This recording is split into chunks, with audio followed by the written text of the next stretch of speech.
Yes, hello friends, in this video we will see how to allocate different questions to different students.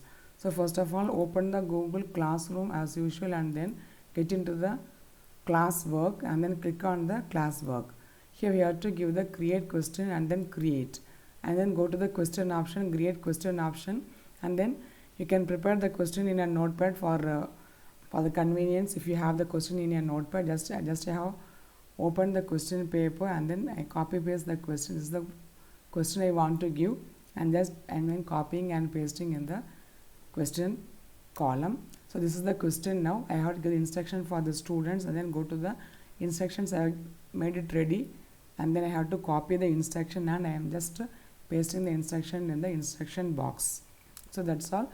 The question is created. Now I have to give the questions to different students. Already I have created few set of questions to different students.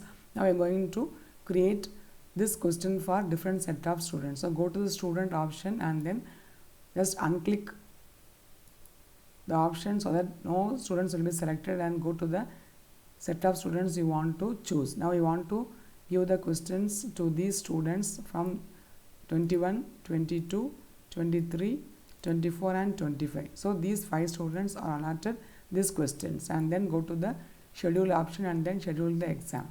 So schedule exam is for 24th December and then the timing is 10:25 and then just give click. That's all. The question is now scheduled. You can see here the question is scheduled for different students. Now already I have scheduled to few questions. This is one question and this is the next set of question. This is the third question, and now this is the fourth question and this is the fifth question. So suppose if I wanted to add few more questions, go to the again the create option and then go to the question option and repeat the things as usual. So that's all. This is the way we can create different set of questions to different people, so that we can have a n number of sets of different types of questions for different people, different students. So hope this will be helpful mainly for conducting the practical examination for the students, and thanks for watching.